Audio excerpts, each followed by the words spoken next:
Bharat underscore समय यात्रा भगवद गीता और वेदों में प्रमाण हिंदू धर्म समय यात्रा विज्ञान के सबसे रहस्यमय प्रश्नों में से एक है। इस एक विषय पर सैकड़ों किताबें और हजारों लेख प्रकाशित हो चुके हैं। लेकिन क्या समय यात्रा वास्तव में संभव है या ये सिर्फ एक कल्पना है?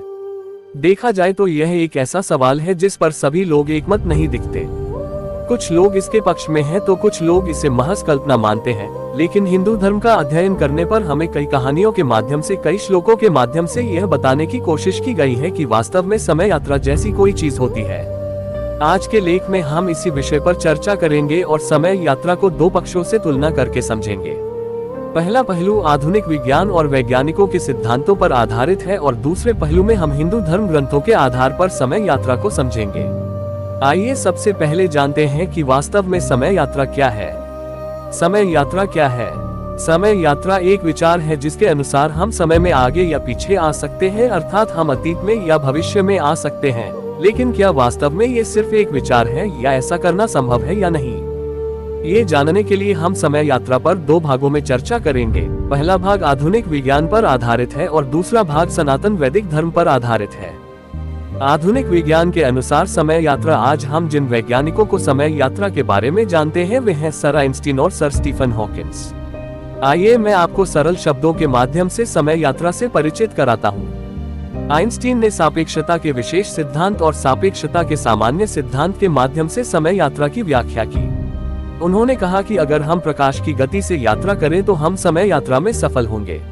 लेकिन किसी वस्तु को प्रकाश की गति प्राप्त करना असंभव है, क्योंकि हमारा विज्ञान अभी तक इतना विकसित नहीं हुआ है कि हम प्रकाश की गति के सापेक्ष गति से यात्रा कर सके। आइंस्टीन का मानना था कि इस ब्रह्मांड के 3 नहीं बल्कि 4 आयाम है और यह चौथा आयाम है, समय का आयाम। उन्होंने हमें बताया कि प्रकाश को चालू किया जा सकता है, जबकि हम बचपन से पढ़ते आ रहे हैं कि प्रकाश सीधी रेखा में चलता है, लेकिन प्रकाश को मोड़ने के लिए मजबूत गुरुत्वाकर्षण की आवश्यकता होगी। प्राचीन भारत, उन्होंने कहा कि समय का संबंध गुरुत्वाकर्षण से भी है। जहां गुरुत्वाकर्षण अधिक होगा वहां समय धीमा होगा और जहां गुरुत्वाकर्षण कम होगा वहां समय तेजी से गुजरेगा। ये भी सिद्ध हो चुका है। उन्होंने कहा कि समय का संबंध भी गुरुत्वाकर्षण से है। जहां गुरुत्वाकर्षण अधिक होगा समय धीमा होगा और जहां गुरुत्वाकर्षण कम होगा वहां समय तेजी से गुजरेगा। ये बात प्रयोगों के आधार पर सिद्ध भी हो चुकी है। यदि हम 2 परमाणु घड़ियां लें और एक को उपग्रह पर और दूसरी को पृथ्वी पर रखें तो हमें उनके बीच एक सूक्ष्म अंतर मिलेगा। परमाणु घड़ियां काफी कम समय अवधि मापने में सक्षम है, जिससे पता चलता है कि समय पर गति और गुरुत्वाकर्षण का प्रभाव होता है। चूंकि सैटेलाइट की गति बहुत तेज नहीं थी, इसलिए यह अंतर काफी कम था। स्टीफन हॉकिंग के विचार आइंस्टीन से काफी मिलते जुलते प्रतीत होते हैं। उनका मानना था कि हम 3 चीजों की मदद से समय यात्रा कर सकते हैं। पहला ये कि वर्महोल की मदद से। आप सोच रहे होंगे कि वर्महोल क्या है। स्टीफन हॉकिंग्स कहते हैं कि हर चीज में दरार है, चाहे वो कोई भी चीज हो। अगर सूक्ष्म स्तर पर देखें तो हर चीज में दरार है, कांच हो या गुब्बारा। इस तरह समय में भी दरार आ जाती है। आइंस्टीन ने समय को चौथा आयाम माना, जिसके आधार पर वे कहते हैं कि समय हर जगह मौजूद है और समय में दरारें भी आती है। अगर हम इन दरारों को और बड़ा कर सके तो शायद समय यात्रा संभव हो सकती है। उनका कहना है कि हम ब्लैक होल की मदद से भी समय यात्रा कर सकते हैं, क्योंकि उनमें बहुत अधिक गुरुत्वाकर्षण होता है, यानी वहां समय बहुत धीमा होगा। लेकिन हमें ब्लैक होल से प्रकाश की गति से गुजरना होगा ताकि हम ऐसा कर सकें। उस ब्लैक होल में न फंसे और समय यात्रा संभव हो जाएगी। और आखिरी चीज जिससे समय यात्रा संभव है वह है प्रकाश की गति से यात्रा करना, जिसके बारे में आइंस्टीन ने पहले ही दुनिया को बता दिया था। दोनों वैज्ञानिकों के सिद्धांत बताते हैं कि समय यात्रा केवल भविष्य में ही संभव है, अतीत में नहीं, क्योंकि अगर समय यात्रा अतीत में होती है तो यह अपने साथ बहुत सारे विरोधाभास लेकर आती है। जैसे अगर कोई व्यक्ति अपने अतीत में समय यात्रा करके खुद को मार डाले तो फिर उसने समय यात्रा कब की और कोई व्यक्ति खुद को कैसे मार सकता है? इससे एक विरोधाभास पैदा होता है जो दर्शाता है कि समय यात्रा केवल भविष्य में है, अतीत में नहीं। हिंदू धर्म में समय यात्रा, जब हम हिंदू धर्म ग्रंथों का अध्ययन करते हैं तो हमें ऐसे कई साक्ष्य मिलते हैं जो इंगित करते हैं कि समय यात्रा संभव थी। मध्य सतयुग के राजा काकुदमिया थे, जिनकी बेटी का नाम रेवती था। लेकिन रेवती में कुछ ऐसी क्षमताएं थी जो उन्हें दूसरों से अलग बनाती थी।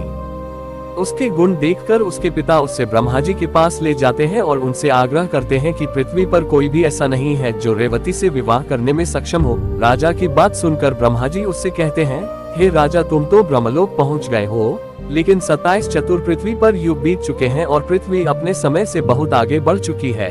नहीं आपके रिश्ते पृथ्वी पर जीवित हैं। तब राजा ब्रह्मदेव से आग्रह करते हैं और कहते हैं, रेवती का क्या होगा? तब भगवान ब्रह्मा ने रेवती के लिए भगवान कृष्ण के भाई बलराम को चुना। यहाँ ये स्पष्ट है कि हिंदू धर्म ग्रंथों में मौजूद इतिहास या कहानियों के माध्यम से ऐसे संकेत मिलते हैं कि समय यात्रा वास्तव में हो सकती है। भगवत गीता, मैंने सुना है कि श्रीमद् भगवत गीता में आपके हर प्रश्न का उत्तर है। लेकिन जब मैंने समय यात्रा के बारे में जानना चाहा तो मुझे श्रीमद् भागवत गीता का एक श्लोक मिला। सहस्त्र युग हार्याद ब्रह्मोन्वेदा, अर्थात ब्रह्मा का एक दिन 1000 महायुग के बराबर होता है। इसके अनुसार ब्रह्मा का एक दिन पृथ्वी के 4 खरब 32 अरब वर्ष के बराबर होता है। ये सापेक्षता के सिद्धांत को संदर्भित करता है। इसका मतलब है कि ब्रह्मा किसी ऐसे स्थान आयाम में रहते हैं जहां गुरुत्वाकर्षण हमारी कल्पना से अधिक है। इसका मतलब है कि उस आयाम में समय अधिक धीरे धीरे गुजरता है। भगवत गीता के अनुसार आत्मा अमर है, इसे कोई काट नहीं सकता, न ही इसे जलाया जा सकता है या मारा जा सकता है। इसे 2 भागों में विभाजित नहीं किया जा सकता है और यह केवल एक ही हो सकता है, 2 नहीं। लेकिन अगर हम अतीत में यात्रा करते हैं तो फिर हमारा अतीत स्वरूप भी होना ही चाहिए, क्योंकि अतीत में हम थे जबकि आत्मा को विभाजित नहीं किया जा सकता, इसलिए अतीत में समय यात्रा करना असंभव है। लेकिन हम भविष्य में समय यात्रा कर सकते हैं, क्योंकि तब हमारा स्वरूप होगा भविष्य में और हम वर्तमान समय में अनुपस्थित रहेंगे। आत्मा की अवधारणा, ये सभी बातें दर्शाती है कि सनातन धर्म, हिंदू धर्म के अनुसार समय यात्रा संभव है।